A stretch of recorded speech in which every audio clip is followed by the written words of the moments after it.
Hello, everybody. Welcome to the 2022-23 men's basketball season preview. I'm Alec Morgan, and these fellows to my left are the men's basketball coaching staff. Let's get started with some introductions. Sid Christ in his fifth year with the team. Collegiate experience began as an athlete at Glenville State, moved on to spend 3 seasons at Fairmont State and a season at U of Charleston.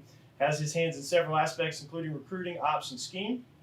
Evan Faulkner has coached for 6 seasons with the Bears. Coach has helped lead the Bears to 4 NAIA national tournaments, spent time building Ripley High School program as a head coach, also spent a season at U of Charleston as an assistant, aiding in the NCAA tournament run. And this young man to my left is Mr. Ty Compton, head men's basketball coach here at UPIKE. He's the longest tenured coach on staff, started in 2009 as a student assistant. You've been here for a while. Wow. Was promoted to GA before serving as an assistant coach, and now enters his 3rd season as the head men's basketball coach. Was a part of the national championship run, several NAIA tournaments, and has played a major role in the program's growth for over a decade. Now is leading the charge with an almost all-new roster, entering the Bears' final season in the Mid-South Conference. So to start off this segment, I just kind of want you guys to reflect on last season. You guys finished 17-13, 9-11 in the Mid-South. We talked. You guys had a lot of high points, a lot of things you guys felt you needed to improve on. In what situation do you feel like that team battled best, and when did you need more? Yeah, I think last year was really a tale of 2 seasons. You know, we had a really, really good first semester. We went into the Christmas break feeling really good about where we were as a program, where we were as a team, and then we got hit a little bit with the COVID bug coming back, and for one reason or another, we just were never really able to get it going again the way we had it before we went home for Christmas. So it was really tough. It showed up in our preparation. It showed up in our performance.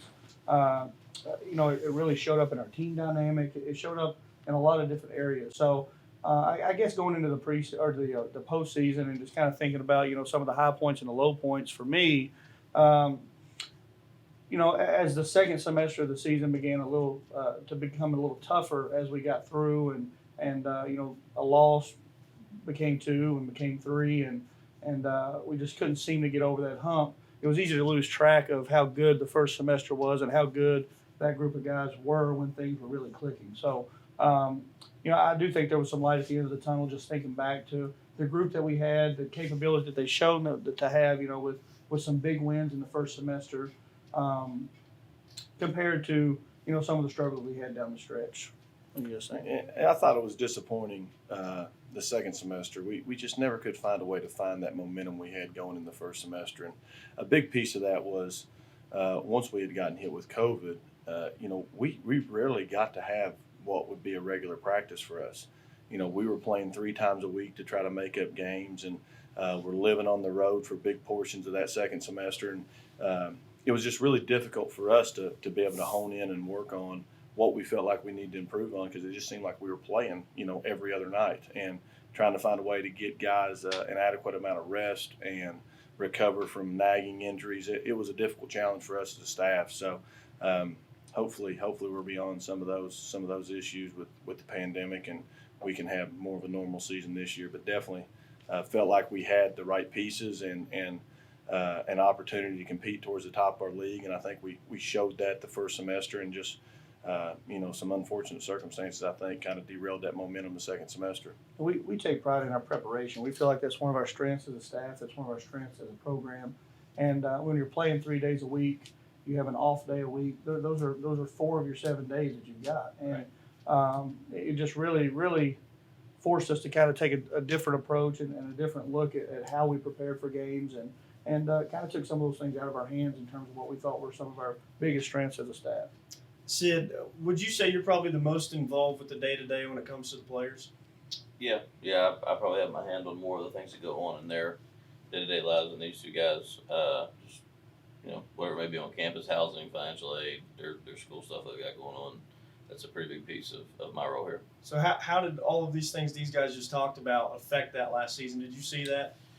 Yeah, I mean, what Coach said was 100% correct. It was a tale of 2 seasons, because the second semester we were playing with a different team than what we had in the first semester, really due to COVID, right? So you have 2 guys that end up being something like 36 days who are crucial pieces of what we had going on.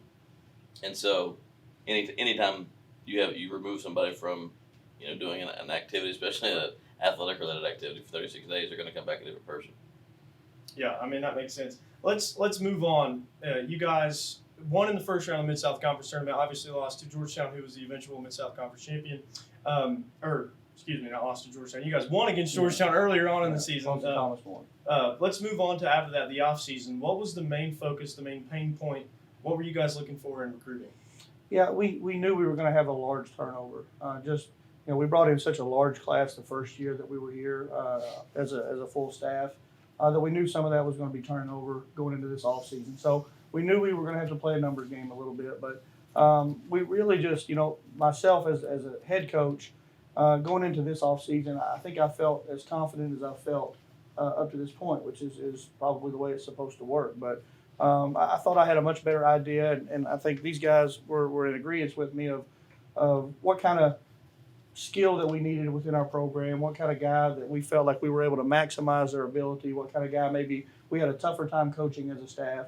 So we were able to look at some of those intangibles and kind of narrow our list a little bit more than maybe we had in the years before for some of those things. But also, as we came back from COVID last year, we really struggled shooting the basketball from three, and finished last place in the conference in 3-point field goal percentage and finished second in the conference in overall field goal percentage. So we really felt like if we could carry over some of the schematics that we were doing, the first year as a staff, we were first in the league in field goal percentage, second last year in our second year in overall field goal percentage. So we thought if we could add some outside shooting and bring that into the mix consistently, we thought we'd be in a much better place. So really identifying skill, identifying shooting from a player personnel perspective was critical for us moving forward. And both of you guys are very active in recruiting. You guys kind of divide that up into zones, right? Yeah. So we're a mix of high school and transfer recruiting, like most of the people in our league are. And obviously we're active with NCAA transfers when we can get in on them and have a chance to recruit those guys. But a big niche for us over the years has been junior college recruiting, and Sid and I break up those regions and have worked really hard over the last few years to build relationships, and it just gives us a little bit more of a narrow focus on the guys we're chasing, and gives us a little bit more clarity in regards to who Sid's recruiting. I'm not trying to get involved with those same people, so it's been a good dynamic for us. I think it's been something that's been successful for us. I don't think people think about how much goes into recruiting behind the scenes. They get a phone call like, hey, can we give you the most scholarship money, and here's our facilities, and do you want to come here? I think even talking to you guys as friends, I've found out a lot more about the recruiting process and how important it is to stay with it and build those relationships. Sid, that's something you and I have talked a lot about. Kind of dive into that a little bit. Like, have you grown as a coach when it comes to recruiting? Is it natural for you to build those relationships? Yeah, I think that before being here, I probably hadn't spent as much time in the junior college recruiting as what I should have, and so being here and it kind of being the niche that we have has helped me tremendously. And you can't. The hard part about it is you just can't recruit everybody. So you have to build relationships with people that you trust. So when they tell you about a kid or they send you a kid, you know that person has an idea for what you're looking for and what your program's looking for. So the relationship piece of that is crucial. We were able to have a great high school class this year too, and that's something that's been a little different than our first two classes. And a lot of those recruitments were fueled by relationships that we had years prior. We've got a couple Pikeville High School kids that are coached by Elijah Justice, who was a player here while I was an assistant, and we've got kids from Betsy Lane and from Lawrence County in those programs that have been coming to team camps and have been around our program for years and years. Zach Moore at Union, where we got Bradley Bunch, is a guy that I'm familiar with, being from Southwest Virginia for since I was a kid. He was an unbelievable player, and he's come over to our camp, and we've been able to develop a great relationship over the years. And even Keenan Cutlip at Science Hill, his dad was the head coach at Science Hill throughout his career, and as long ago as probably 10 years ago at this point, Science Hill was coming over to our team camps in the summer. So we were able to build that relationship, and some of the fruits of those relationships have been good to us this year. Yeah, let's talk about that. That kind of segues into talking about some of the new faces on the team. You guys have a couple D2 transfers in Teddy Parham and Sean Monroe. You have Charleston transfer Eli Heron, Mark Vance, Xavier Meekins are all junior college guys. And then you got guys like Devin Collins, who played at Marshall, was a two-time state champion in West Virginia. Talk about some of the things you're most excited to see from those guys. Who's clicking right now? Yeah, the biggest thing for us with our roster this year, it was something that we were really intentional about, and something that we want to continue to be intentional about, was we've got a ton of guys from what we would consider to be UPIKE's recruiting footprint, not just our program, but our institution. And, I think we've got 11 or 12 guys on our roster that are from an area that is at least 4 hours or closer to campus. So that was really important to us to try to get some of not necessarily local flavor, but also we wanted to get guys that were from the area that could have support from their families and could get back home when they needed to get back home and hopefully get a little more out of the experience. So that was part of what we were doing with some of those guys as well. But, again, a lot of those transfers came from a place of previous relationship. These guys both have history at the University of Charleston. We were able to kind of use some of that to get Sean Monroe. Some of the West Virginia connection again came into play with Coach Sid, and Evans coached in West Virginia as well with Devin. And then just some of the relationships that these guys have really worked hard to build in the junior college ranks, and some of the relationships that I was able to build as an assistant that, I've been able to introduce these guys to some people and help them now kind of go down the road that I went down as an assistant, as an associate head coach. It paid off for us a little bit. So, these guys are the lifeblood of our recruiting. They're really the guys that get in the trenches to begin with, in the beginning phases of what we're doing, and do a lot of the sorting out. And they bring the names to me, and then we kind of sort it out and decide what we're going to do from there. But these guys have as big a role as anybody in terms of the entire time I've been here, including when I was doing most of the recruiting. These guys play a huge role for us in recruiting. I want to say this too. I think that's what's helped me grow personally as a coach is getting to work with Coach as an assistant for 4 years and watch and learn the way he attacked the recruiting process, and understanding and having conversations over the years about what was really good about it, what was frustrating to him about it. I know that's helped me a ton, and I'm sure Coach would echo that. We both got to work with him as assistants, and was a relentless recruiter then and continues to be very involved in it now. So that's been a big piece to our recruiting as well. Like he said, we do a lot of the legwork, but coaches coming in on the back end and closing a lot of those things out, and then that's I know that's been some carryover to what he was doing as an assistant. So that's been big for us in the recruiting front. That was the biggest part of us all kind of moving into different roles. 2 years ago, 3 years ago, was when I made the jump to head coach, and Evan bumped up to associate head coach, and Sid moved from graduate assistant to being our full-time assistant. How are we going to continue to do the things that we have done up to this point that we've all been successful with, as well as, what are we going to give up and give to the next person that's moving into our previous role? And, that's something that I struggled with as a head coach for a while.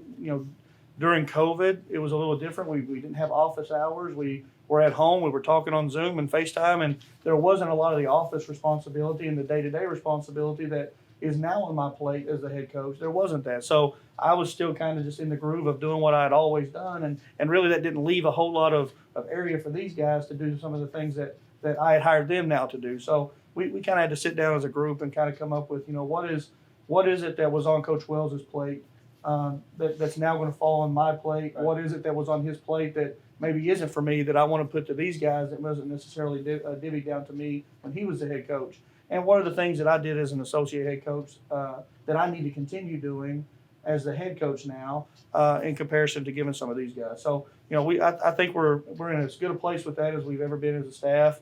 We've grown through that. We're not just coaches, but we're great friends. We're able to talk this thing through. Not just in the office, but every day, all the time. There's never a moment that we're not able to talk things through and sort through things. And we just, as a staff, we all kind of just take it takes what it takes, all hands on deck approach. And at the end of the day, getting the job done is what's most important.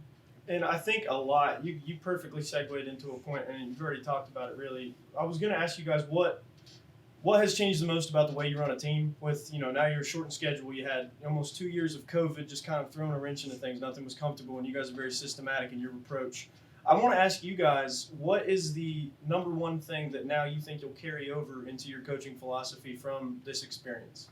Yeah, I think for me, I've gotten to a much better place of just trying to control what we can control and not not get overly consumed with what the changes are or what hurdles are going to jump in front of us. You spend 12 years as an assistant coach preparing to do a job a certain way, and 2 weeks after your press conference, the way you do it, the way everyone does the job is changed. And so, we're on a level playing field. We're not the only people trying to figure that out. Everyone else is as well. But, just trying to come to grips with, hey, this is maybe something we felt like we were strong in and ready to do as a head coach and as a staff. And, that's not needed anymore with the way things are. So just trying to find, what the advantages are, how things need to be done, what can our new advantages be with the way things are. We jump in, we get a job as a staff, COVID happens, so everyone's unsure what happens. We go through the 2020 fall, and we just manage. It's all about managing. You're just you're hoping to play, you're hoping to get as much in as you can, you're just hoping to manage and stay healthy. So we think we're going to have more normalcy the second year, and we do. We start out a little more normal, and then all of a sudden, you realize that it's not went anywhere. Like we can get hit, and we learn that it's probably more about not if but when. Right. And if you can, if you were a team that kind of got held up a little early and got through it and were able to finish strong, you were probably in a better position than some of those teams that got hit in the middle or toward the end of what they were trying to do in the season. So, we feel like going into this year, it's as normal as it's been. We've got as clear of a runway as we possibly can get. But then, on the back end, we're sitting here thinking, okay, well, let's get through year 3 and going into year 4, we're changing conferences. Yep. So there's going to be an entirely different set of circumstances and changes. That's not to mention in 2020 when the NAIA changes to an RPI system and a strength of schedule system and combination of divisions and the way people qualify for the national tournament. There's really been very little continuity from year to year that we've had. I feel like from year 2 to year 3 now has by far been the most, and we're looking for more change moving into year 4. But as difficult as that could possibly be, I also think that that's kind of what's kept us on our toes and made the job a little more interesting as well. It's just because, we're not really setting a routine. We're much more open-minded as a group and as a staff and as a program. And we understand that we've had a lot of change. We've had a lot of different things come up over the last 3 and moving into 4 years. And, it's to no fault of anybody's and not necessarily all negative. We just have to be Right. prepared to approach it in a open-minded manner. Right. Yeah, I think if the last 2 years has taught us anything, it's you better take advantage of the time you get, Yeah. and that you better be locked into the process, and that you better not waste days because it can be gone in the blink of an eye. And hopefully that's behind us. But I think it's given us some perspective on that. It's the results and the outcomes, you may not even get to that. So I again, as for me personally, I think that's given me a little bit of a new outlook on it, giving me a little different perspective that I want to take advantage every moment we have with our team and our guys to again take advantage of that, be present, and don't get caught up in outcomes and results. For me, it was you better figure out and learn the ability to adapt because those things change in an instant. Like Coach was talking about from the very beginning, like he gets hired in the middle of COVID, and was a GA, my job had ended, and go to work at Jimmy John's and making recruiting calls while I'm slinging sandwiches. Like, you got to figure out. Yeah, you got to figure out. You got to figure it out because it's not going to be ever again, probably, as long as we're doing it the way that it was before. You know what I mean? It's never going to be the same. As long as you have COVID and you have these things that are going on, like anything can change in an instant. So you gotta be able to adapt in those situations and make the best of what you got going. There's been significant changes in basketball, not just at our level like we talked about with the changing of the format, but the transfer portal really changed things over the last couple of years. Graduate transferring has really become a much more prominent thing in recruiting and has really impacted our level a ton because we were, our level was getting a ton of 2-time transfers. Our level was getting a ton of guys that maybe had 1 year and just were a little short graduating, where those kids are now graduating and staying Division I or even moving up level. So it's changed a lot, of course, across the entire landscape of basketball. So I think, every program, all coaches at all levels are having to adjust, and it's been a really trying time, but also a really interesting time over the last couple of years as well. And kind of shifting gears, we talked about adapting. You guys, almost an entirely new roster, but 3 key returners. You've got Jacob Brown, Corbin Spencer, who's a 2-time All-Conference guy, Noel Kentz, who's a local guy. But the rest of them, we could go on for a long time about, all of their background, their achievements. Talk about how important it is to have those anchors on the team like Jacob, Corbin, Newell. Yeah, Corbin's been our leading scorer for the last 2 years. He's a two-time All-Conference player. He knows what we expect. He's very versed in what the expectation is to be a UPIKE basketball player, what practices look like, what the conference looks like. He brings that steadiness and that understanding every single day in all that he does. And Jacob Brown, is entering his third year in our program. He's a much older kid. He's working on his master's degree now, a very mature kid. But he's a workhorse. Every single day he shows up. He's super consistent. He's been a great leader, a great voice for our guys. Never has a bad day on or off the floor. So that's really been huge for us in trying to establish, what this program is supposed to look like and how we're supposed to approach our daily business. And Noel came initially as a junior varsity player for us and handled his business last year in a really good manner early on. And we had some need for some addition to our roster just with injuries and COVID and those kinds of things. So he got his opportunity and he ran with it. And he works hard. He brings all the same energy and all the same knowledge of expectation and scheme and those kinds of things with us. And he joined us in the middle of last year, so this is really his first year to have a full preseason with us. And he's come a long way in just understanding with that experience, what the entire situation with our program looks like, what an entire season with our program looks like. And he steps up and has done a really good job trying to be a leader as well. Yeah, and I'd like to take the opportunity to publicly commend those guys for the type of people they are. Sure. Great players, foundations for what we're going to build and be this year. But on top of that, just unbelievable dudes, people that we love being around. As Coach said, JB has really taken on a leadership role in our team this year. I think not just with his actions, but much more vocal. And Corbin, as we've said, is just a really solid returning player for us who's going to have a big year again. And Noel is a guy who he feels his role and he competes in practice. And we'll see what that role looks like moving forward in regards to his opportunity to impact in the games. But, a dude that just brings it every day. So good players, but even better people and people we just love to be around on a daily basis. Talk about Bizzle. Yeah, that's my guy, man. JB is he's had a long road from where he started. He goes to Youngstown and plays for a guy that I used to work for, and it doesn't all the way play out. And then he goes to Fairmont and plays for Coach Missoula, and there's a coaching change there, and it doesn't work out for him. And so he calls and he ends up here, and the adage that good things happen to good people is true. Like, it's really worked out for him here, and I think it's a testament to just who he is as a person. Like, this is year 6 for him, and he's still kicking. Mm-hmm. That's awesome. Now let's talk about the new guys. With so many diverse backgrounds, you've got a couple guys who are junior college, a couple D2 transfers, decent amount of high school guys and local guys. What's been the hardest part trying to implement your system in practice, implement your game plan, and honestly, probably most importantly, your culture? Yeah, it's been really hard to just remind myself to be patient. You think, because what we know, we're a step ahead, maybe a little bit in what we go. Then we remember, they don't know anything about any of it. They don't know how we start, how we show up. They don't know where to go. They don't know anything from A to Z. We've had to be very patient and have a lot of teaching. And we've tried to use a lot of breakdown opportunities. We've tried to use a lot of different,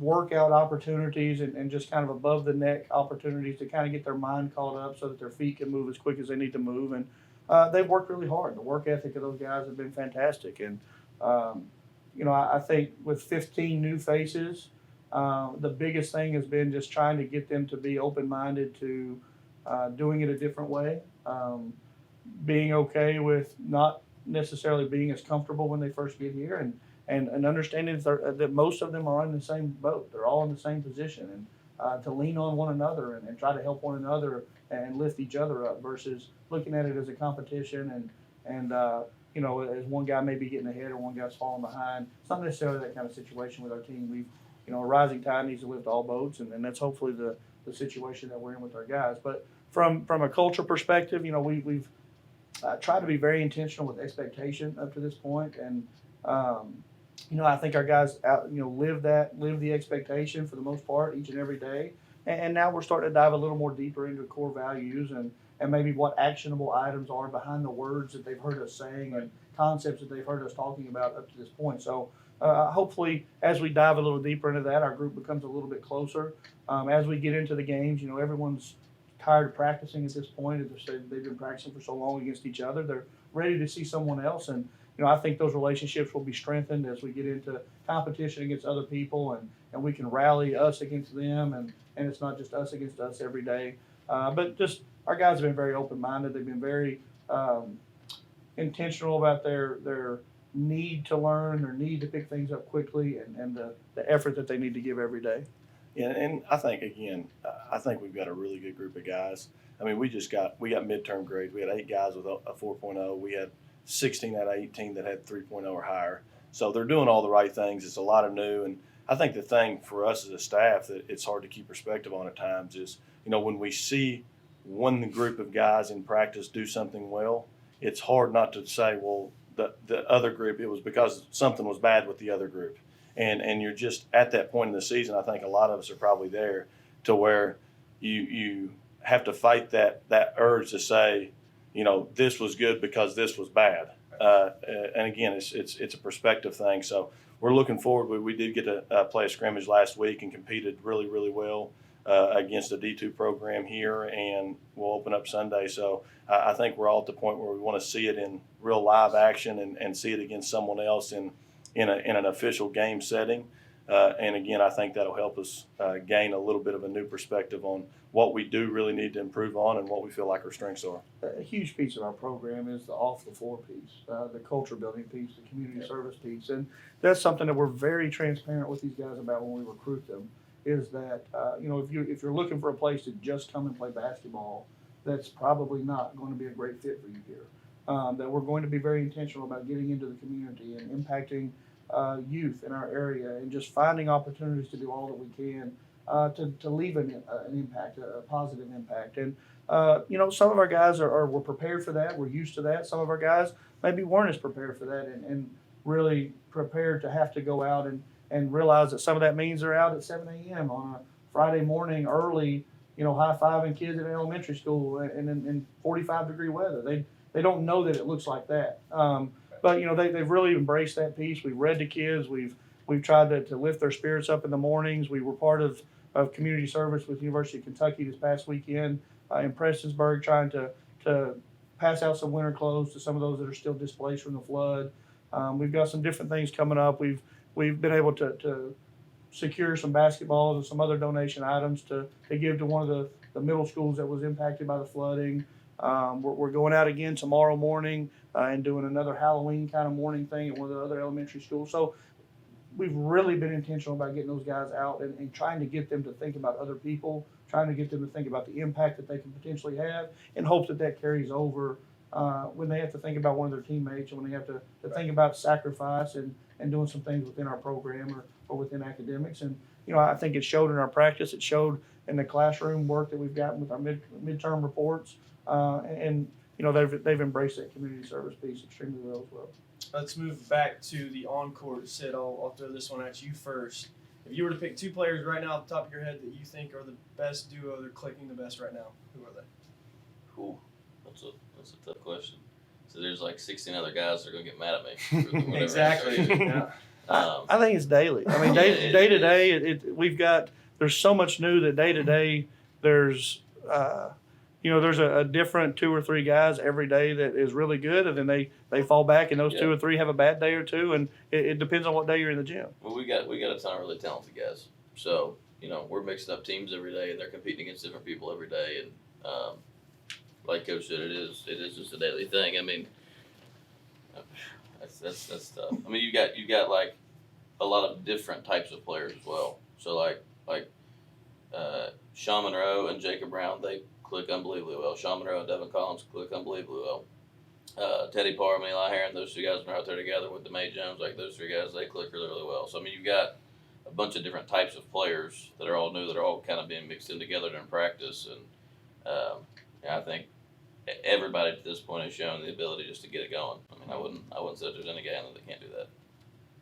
So no, there's no duo that you think, okay, if we put these two guys on the court, there's always a spark, or is it just a rotating cast of duos or three guys, Well, four guys you can I put think in we're the really, game? really deep.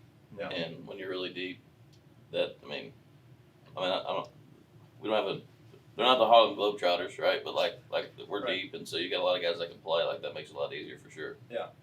Especially down the stretch. Once you guys get towards the end of the conference season, into the postseason, depth coming off the bench becomes one of the biggest factors. And part of what we do daily with our practice is still trying to figure out what lineups work together. Yeah.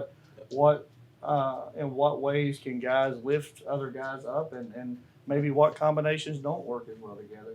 Or do we have enough creators on that group of 5 or 6 or whoever it is, and maybe we've loaded one up with shooters and they don't have enough facilitators on that group. So just trying to play with lineups, and I think that's why you get a little inconsistency amongst their performance in practice, is just because you're putting them in positions to have to work with other people and putting them in positions to have to work with people that have different strengths and weaknesses every day, so that not just us, but they can also learn each other. Because that's, we talked about the piece of 15 new guys, how are you getting them to buy in and learn and that kind of thing. Well, they're also having to learn each other. They got thrown into a situation, they have to become friends, they have to live with each other, they have to look out for one another, they have to practice with each other every single day, and they're having to learn each other. So just trying to get that cohesion built as quickly as we possibly can, and mixing those guys up every single day has been a huge part of the preseason for us. I think too, as we've worked through this thing the last few years, I think a strength of ours has been our balance, and I think the last couple of years, I think we've had 6 or 7 guys average 8 or more points a game, and we may have an outlier or two on this team that could potentially, make himself a go-to type of guy, but I don't anticipate that changing a ton. I think we're going to have great balance, and I think we're going to have great depth, as Coach said. And our goal when we go through recruiting is we don't want specialists. We like versatility. We want to be able to put 5 guys out there on the floor that are all a threat in some way. And again, I don't anticipate that changing a ton. I think we got a bunch of guys that can do some special things on both ends of the floor. And we'll see it for the first time on Sunday. But that'll do it for our first segment. Coach Evan, Sid, thank you guys so much for joining us. We'll be back with you here in the third segment. Up next, we're going to meet a pair of new coaches for the Bears, in Hunter Shelton and Asa Duvall.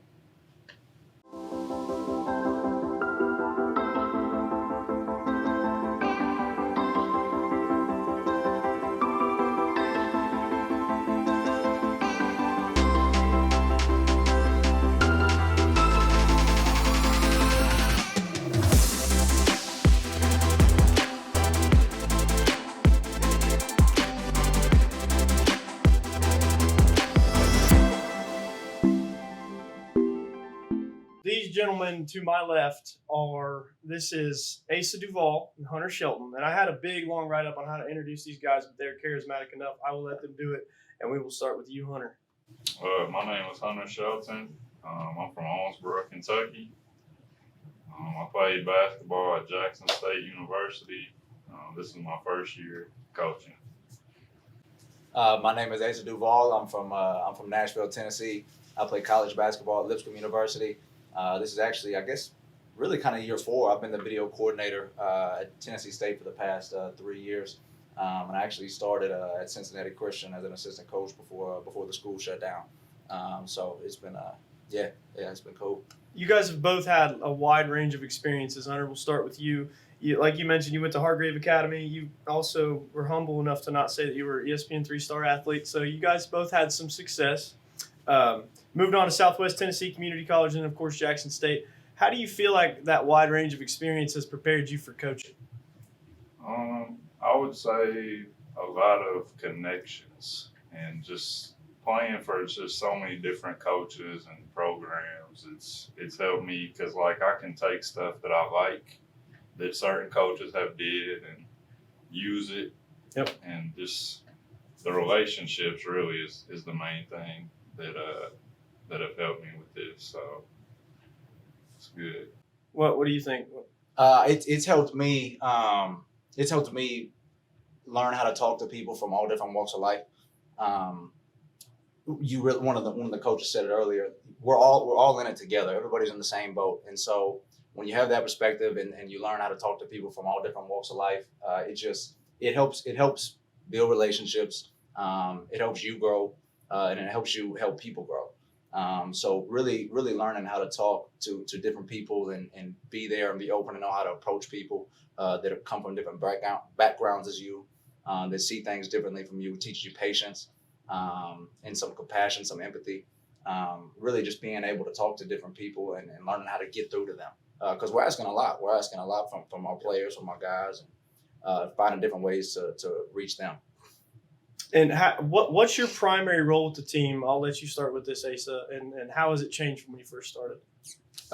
Man, so when I didn't really know what I was getting into when I started being a graduate assistant. I never wanted to come back to school. I really never wanted to do school. Actually, through a guy that Coach Sid knows really well, Chase Teichman. He's from Brentwood. He got me in touch with him. It kind of happened quick. And so anyway, I knew there was a JV team that I would get to help out with. Obviously doing the school part, doing a lot of help around the office, anything Coach Compton needs, Coach Faulkner, Coach Chris, anything that they need, I knew we'd be trying to help them as much as we could. But really, man, like the biggest thing for probably me and Coach is getting to run the JV team, the JV program. And Coach and I have talked a lot about that, and Hunter as well, and kind of what their expectations are. And so really like finding your voice, finding where kind of how you can be most effective, just learning your own coaching philosophy, your own coaching style from the JV team has been so cool. And it's so I didn't realize how fulfilling that would be coming into this role. So you guys are coming into your own as coaches. Hunter, what did you say? Oh yeah, definitely. We got our first win. We had a scrimmage for JV the other night, and it felt good. Just my first. I feel like a coach now. You know what I mean? Like it's just a different. Being on this side of it is fun, and I'm getting more adjusted to that. Just trying to learn as much as I can from the coach, and even Asa. Like I've learned a lot from him. Yeah. Just grateful for the opportunity to be here, and I'm just trying to soak it all in as much as I can. That was the biggest thing for me taking the role, was knowing that an opportunity to be more of a coach, which is all I want to do. All he wants to do, all we all want to do. So it was just an opportunity to be more of a coach. And stay a part of the game that you love. Yeah. Of course, both of you guys hooped for a long time. I never knew I wanted to be in coaching until like I started doing it. And I was literally sitting around like, what was I doing? Why was I not doing this? I always knew I wanted to stay around the game. I just didn't know it'd be like in a college. I thought it'd be like maybe some like kind of role in like a front office. Like I thought I'd more aligned with that. But then one day, I literally looked at myself. I was like, man, what have I been doing? And it's the coolest thing, man. It is the coolest thing. Those are sometimes some of the best moments to have when you just kind of second guess, like, where are we going? Yeah. You know what I mean? Yeah. And it sounds like you guys have settled into a role here where you guys play a big role in the team and also get to have your own coaching staff experience with that JV unit, which I also think is really, really important, not only for you, but for the JV guys. Ace, I'll let you start with this one. What was your first impression of the coaching staff, like Ty, Sid, and really the whole athletic department, and how has that changed, if any? So I had heard of Pikeville. I had seen the logo around. I had seen Coach Compton's name on Twitter. I had seen Coach Chris' names on Twitter. Evan, not so much. He's not as active. So I had seen the Pikeville name, and I knew they had been a really good program. So I came up here and visited for the first time. I met Coach Chris is honest as they come. He's going to tell you exactly how it is every single time.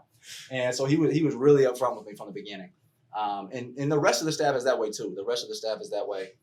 They keep it real with you. Cool dudes, great guys, willing to help, but also, with the expectation of that you got to be there to put in the work as well. You got to be there, be ready, be available. So I'll tell you what, they play a lot of country music. I've heard. I'm from Nashville, Music City, right? There's I knew I had to get there. Yeah, I had to get there. I'll tell you what, these guys play more country music than the city of Nashville combined on a daily basis. Proudly. So that's been fun, man. I don't know, man. It's just it's been great. It's been great. They've been really helpful. They've been really open, and they've really given us a lot of freedom to operate. What's your take on that country music?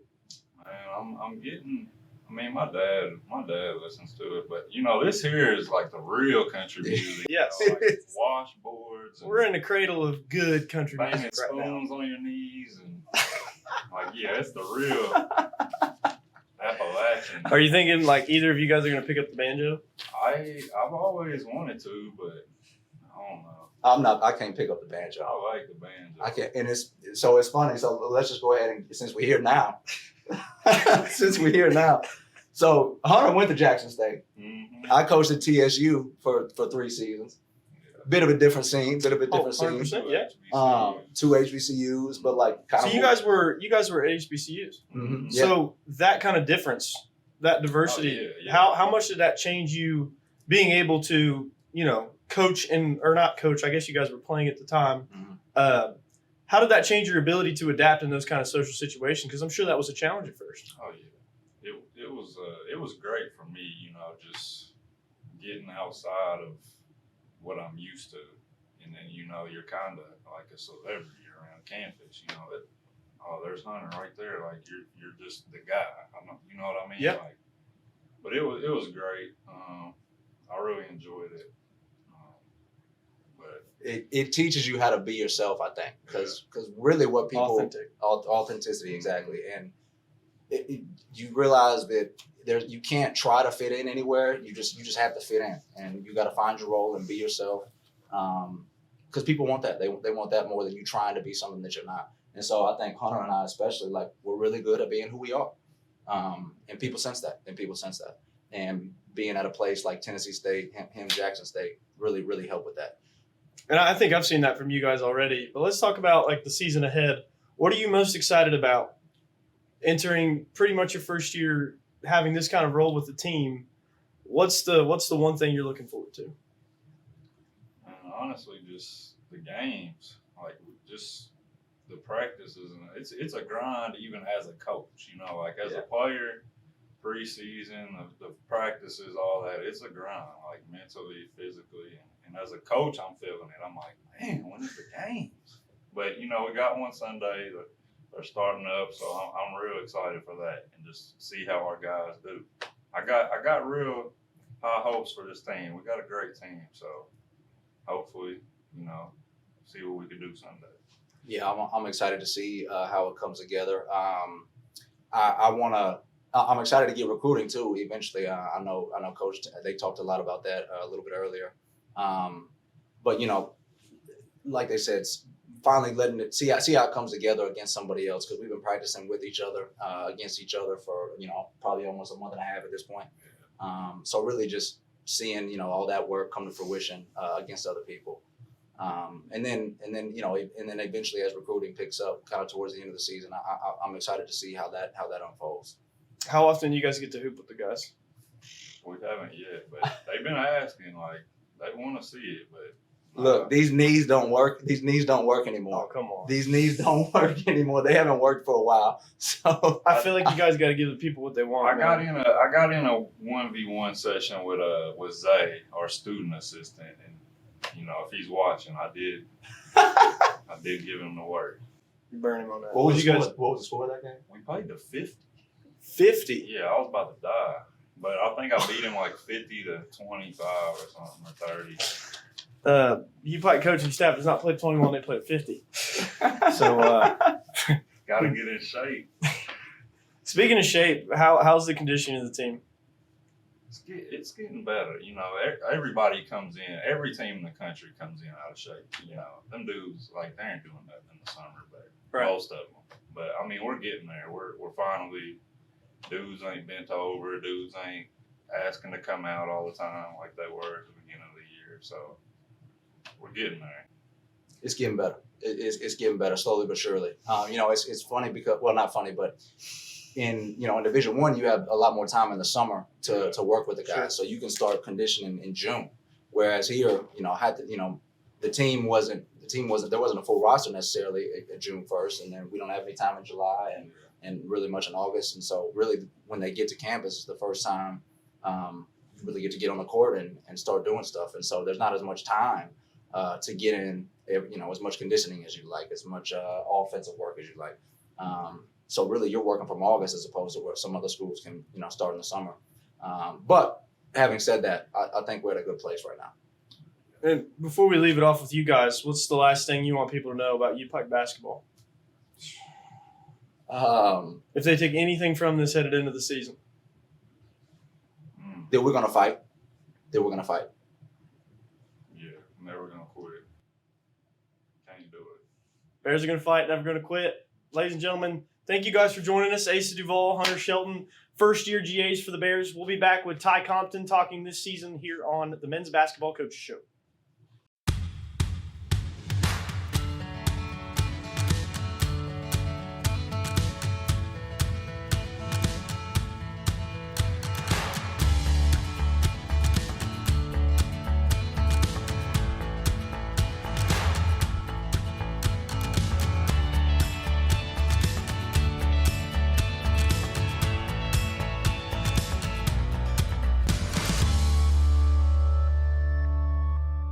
All right, we're sitting here with Coach Compton. Coach, you guys starting out on Sunday against Virginia Lynchburg and then a long road ahead, which we'll dive into.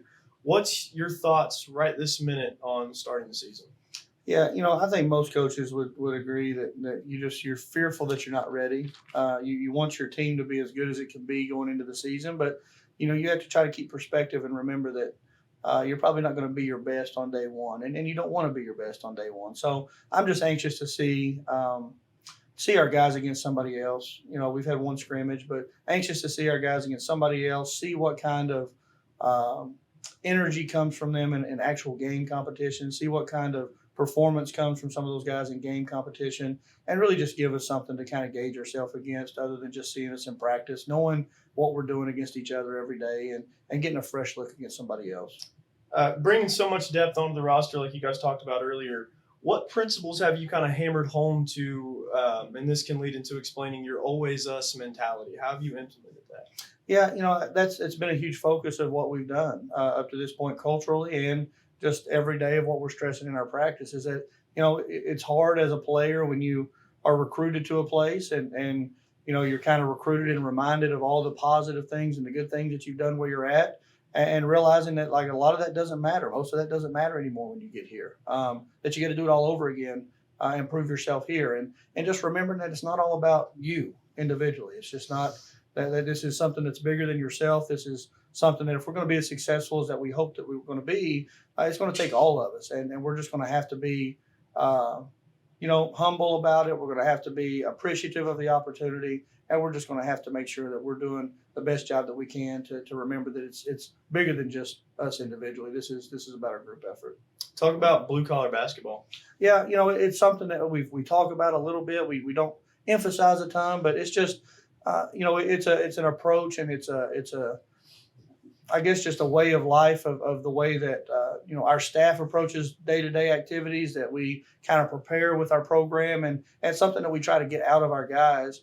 We feel like that for the most part, our area is represented from blue-collar workers and people that have really had to work hard to earn their way. And, we're no different as a staff. And we try to instill those same things into our players. And we want them to understand who they're playing for, what the people of this area want to see, what the people of this area really appreciate in a team, in a group. And just to try to instill some of the values that we think are valuable for them moving forward in terms of work ethic and consistency and dedication, determination and perseverance, and just some of those things that maybe you associate sometimes with blue collar work or toughness and those kinds of things. We want those guys to exude those things on a daily basis. And, it's who we are.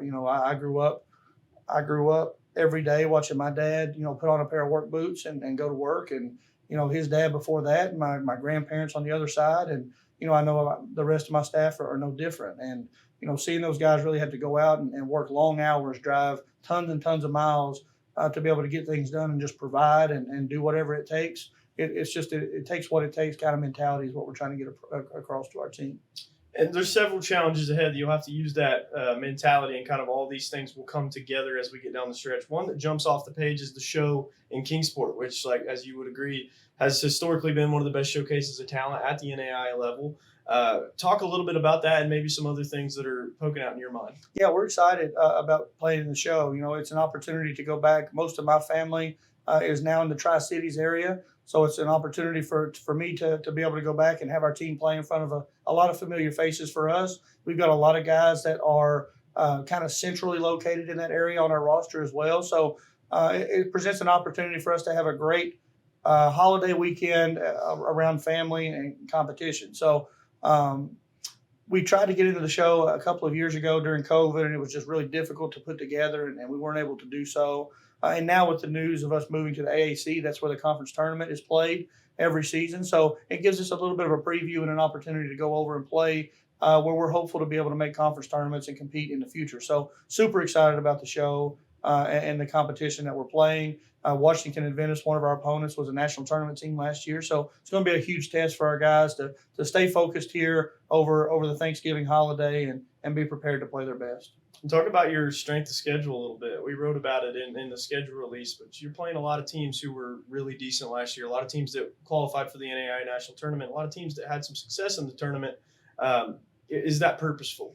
Yeah, you know, making your schedule as part of the Mid-South Conference is something that's tough. You know, it's you don't want to make your non-conference schedule cupcake city to the point where you're not being tested. But the Mid-South Conference serves in some capacities and as the same as the SEC in football. It's you get a ton of top 50 RPI opportunities, ton of high strength of schedule opportunity within your conference. So the last thing you want to do is just go out and play the Lakers every single night in the non-conference. But we do see the value in challenging ourselves as much as we can. You know, we're playing a neutral site game against Olivet Nazarene, who was a national tournament team, neutral site game against Washington Adventist, who was a national tournament team. So, I mean, we're playing a ton of tough non-conference opponents as well, and hopefully challenging our guys in a setting that's not here at home where they have to prepare, as well as the conference play. I mean, there's really no preparing for the Mid-South Conference. It's just something that you get thrown into, and your fight or flight kicks in. You're able to compete, and it's so matchup dependent, so matchup based that you've got bottom teams knocking off top teams rather easily, and you've got tons of fight in the middle. It's so matchup dependent, but it's hard to simulate. It's hard to prepare our guys for Mid-South Conference play, regardless of who we play in the non-conference.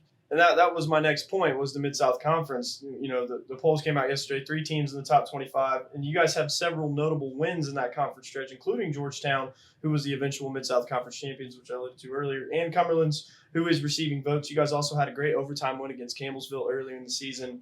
I know you say it's really hard to prepare for the Mid-South Conference because every game is completely different. But where's your concern right now, and also your confidence, if there is any, in the conference lineup? Yeah, I think the biggest thing for us is with so many new guys that don't know what the conference really is about, you try to build it up in recruiting. You try to prepare them in the preseason and as you go through your non-conference. I think the biggest hurdle when you bring a ton of new guys in and you have a lot of roster turnover is just trying to get them to buy in and believe in what we're trying to tell them, that it is going to be tougher than they expect. It is going to be tougher than they think it's going to be, that they've got to bring their A game from day one, regardless of the record, regardless of what they think, what the reputation that may precede that team is, that they've got to be ready to play. And, as far as individual teams, again, it's so matchup dependent. You're going to have a ton of tough games, no matter who you play, no matter where you play, no matter if it's the top-ranked team or the 12th place team. It's going to be a fight. It's going to be tough. You're going to have to play your best to win. So we don't get caught up necessarily a ton in the matchups. It's just really just trying to get their mindset and their mentality in the right place of understanding that, they're playing in one of, if not the best conference at our level.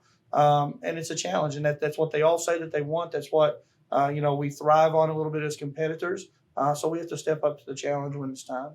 So what do you think is one thing, if you want people to take away, what's the one thing people should know about UPIKE men's basketball as we get ready to approach the season? Yeah, I think just, really no different than other programs. I think just appreciating the work that the guys have put in on and off the floor. I think being the kind of dude that they have been on and off the floor, just taking into the account, that these guys are still student athletes in college. They're going to go out, they're going to play their rear ends off, but they're handling their business in the classroom. They're really impactful in the community and are doing a great job impacting the youth in our community. They represent our program, they represent our university in a really positive manner in all the things that they do. And we're going to continue all those things. So hopefully we get community support to come out and kind of give some of those things back. And I think the more community support that we get, the more performance that we'll be able to pull out of our guys. So I think it's just, maybe just a total recognition of what our program stands for, what our program is, and how all-inclusive our program aims to be in terms of impact on not just our guys that are in our locker room, but also the folks that we see on the street, the kids in the community, and all those kinds of people. Just what we're trying to build as a holistic program versus just wins and losses.